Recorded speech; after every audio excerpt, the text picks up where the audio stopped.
Before Tokyo, this was Edo. These historic drawings come from artists who helped shape how Edo was remembered.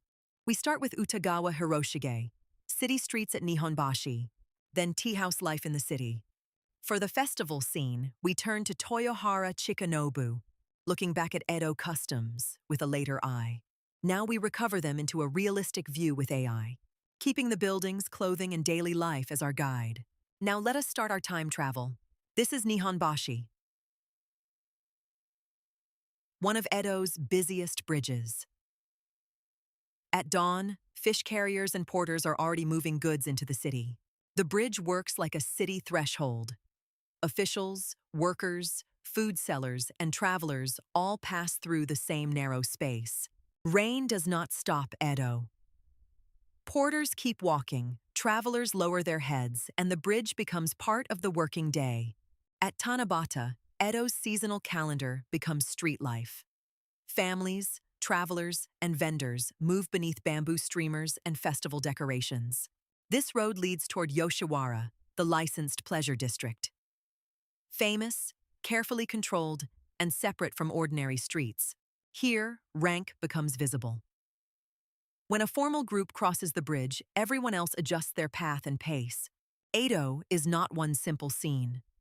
It is many kinds of work happening at once: carrying, selling, bowing, buying, and waiting. A tea house street shows daily business and leisure together. Customers gather outside while workers keep the place running. Samurai status was public. A mounted procession like this reminds everyone who has rank and who must make room. Public outings were also family life. Women, children, servants, and shoppers learned the rules of the street by watching each other. Many townspeople lived where they worked. A shopfront could be a business, a home, a storeroom, and a social space. Inside a tea house, conversation depends on service labor, attendance, floor seating, sliding screens, and careful manners. She gathers her kimono, tests the boat with one foot, and steps on carefully while the boatmen keep everything steady. A quiet interior can still be full of work. Preparing tea, clothing, and appearance is part of social life. Commoner space was limited. One room might shift from sleeping area to storage area to work area during the same day. Edo is also a water city. Boats carry people, goods, fuel, fish, and news through routes that streets cannot handle. Fishing boats connect the bay and river to the market. Fresh food reaches Edo through many hands before breakfast. Bridges link traffic, temples, docks, and neighborhoods. A single crossing can bring vendors, pilgrims, and workers together. In rain, every task becomes harder. Loads grow heavier, sandals slip, and people still have to reach the next place. On the bridge, everyone is moving at once. Porters with baskets, travelers with bundles, families by the railing, and boats passing below. A crowded public view shows how hierarchy and labor share the same city. Power is visible, but work fills the street. Most people in Edo are not standing still. They are crossing bridges, carrying goods, shopping, delivering, and making appointments. Roadside sellers serve travelers at exactly the right moment. Food, rest, sandals, and small goods become a roadside economy. A samurai procession is not just travel. It is ceremony, discipline, clothing, horses, attendance, and public order. When rank passes through a crowd, space changes. People slow down, step aside, wait, and then return to ordinary business. A procession looks elegant, but it depends on carriers bending under loads, attendants clearing the path, and workers managing the route. After formal movement passes, commoner traffic returns. Edo still needs food, deliveries, errands, and work. To understand Edo, we have to look beyond the city. Rice fields support food, taxes, stipends, and political power. Farm labor depends on water, tools, timing, and weather. The countryside powers the city every day. Travel in the Edo period is physical. Roads mean mud, rain, inns, checkpoints, porters, and long distances on foot. Post towns are working places. Inn workers, carriers, and sellers compete for tired travelers coming off the road. This post town runs on travelers. Inns serve meals, horses wait outside, and palanquin carriers turn distance into paid work. Major roads carry pilgrims, merchants, officials, luggage, letters, rumors, and news between city and countryside. Porters turn their bodies into transport.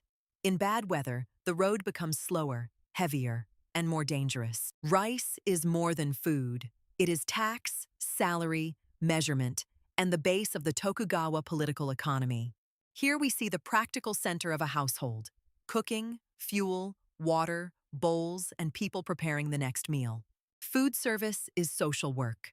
Sitting, serving, pouring, waiting, and speaking politely all shape the meal. The fish market gives Edo its morning energy. Freshness matters, and everyone here knows time is money. Fish moves from boat to market through a chain of workers: fishers, boatmen, porters, sellers, and cooks. At the inn, seated travelers eat while attendants serve them. Outside, horses, luggage, and palanquin bearers move past the entrance. A shopfront street is where business and daily life meet. The street is both marketplace and shared neighborhood space. Temples are sacred places, but they are also social places with visitors, vendors, paths, and neighborhood movement. Public outings show how people dressed, walked, gathered, and watched one another in Edo's social world. A travel town lives from movement. Inns, shops, workers, and travelers all depend on people passing through.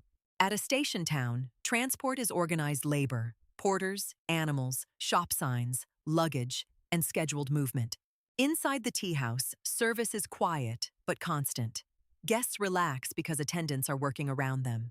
Inside a busy roadside tea house, travelers sit with bowls and tea while attendants serve food. Porters pass outside, and a packed horse waits beside the street. A city view like this helps us see Edo as a network of water, bridges, roofs, temples, and daily routes. Famous views were part of Edo culture. People collected images of places they knew, visited, or wanted to remember. At temple events, religion, shopping, food, and sightseeing overlap. A crowd always creates work for someone.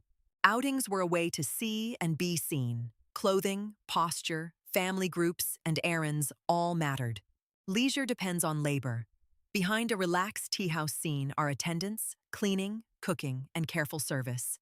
This entertainment balcony is more intimate than a theater view. Lanterns, food, clothing, and posture turn leisure into a staged social scene. The women sit under lanterns in a pleasure quarter setting, where comfort, display, and service are part of the business. A public crowd shows Edo at its most social. Families, friends, servants, shoppers, and people moving together. Visitors pass between stone markers, fences, trees, and temple roofs, moving slowly through the garden approach. Festival decorations change the look of the city. Streets and rooftops become part of a shared seasonal ritual. Fireworks on the river turn the city into a nighttime gathering place with boats, vendors, and paid views. Large temple gates attract movement. Visitors arrive to pray, shop, meet friends, and enjoy the crowd. Even from above, festival decorations show a city organized by season, neighborhood, and repeated ritual. Yoshiwara begins with separation. The gate marks a district built for entertainment, control, beauty, and profit. The approach to Yoshiwara is part of the experience. Distance makes the district feel like another world. At night, lanterns and blossoms create a staged atmosphere. Beauty here is designed, sold, and carefully managed. The licensed district was planned and regulated. Pleasure, status, fashion, and official control all work together. A courtesan image sells glamour through clothing, pose, and setting, but it also points to a controlled business world. Performers worked with music, conversation, clothing, and reputation. Entertainment was skilled labor. Fashion in Edo was social information. Fabric, pattern, color, and posture helped people read one another. Clothing belongs to a setting. In tea houses and interiors, dress, gesture, and service all communicate status. Service work often happens quietly. Attendants prepare the room, manage objects, and support someone else's comfort. Luxury could be subtle. When rules limited display, people use details, linings, colors, and setting to communicate taste. Rain gives us another view of Edo: dense wooden structures, narrow crossings, and people still moving through work. Porters carry baskets and boxes across the bridge while travelers, families, and boats move through the river crossing.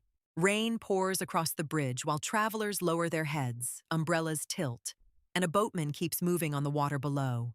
Children learn the city by watching adults, who bows, who carries, who pays, and who gets out of the way.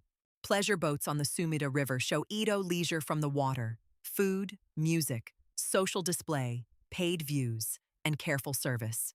Boatmen read the city through currents, docks, fares, shortcuts, and the weight of passengers and cargo. Fishing households work by timing, tide, dawn, market hour, and the short life of fresh fish. From this temple-side view, Edo opens onto the river. Boats, bridges, rooftops, and weather all shape the city. This view places Yoshiwara in the city's geography. The district is connected to Edo, but deliberately set apart. Servants and attendants keep elite and leisure spaces functioning. Their labor is essential, but often meant to look invisible. By 1853, outside pressure is growing, but daily life continues. The bridge, the rain, and the work do not pause. News moves through places like this as rumor first. Prices, officials, ships, taxes, and trouble. Political change does not stop ordinary obligations. Goods still move, shops still open, and workers still need payment. History also happens in kitchens. People still cook rice, save fuel, serve meals, and plan for tomorrow. Festivals keep returning because repetition matters. Even uncertain times are organized by the calendar. By the river, Edo is still active. Boats, crowds, food sellers, paid views, and people looking for a moment of pleasure. The rain makes the old city feel temporary, but tomorrow the shops will open and traffic will return. A final night ferry scene reminds us that Edo was lived through work and pleasure, day and night. We return to Nihonbashi, where the city began for us. Fish baskets, porters, officials, and ordinary movement. Edo was not only ruled from the castle, it was made every day in streets like this, walking, buying, carrying, serving, and looking toward the next morning.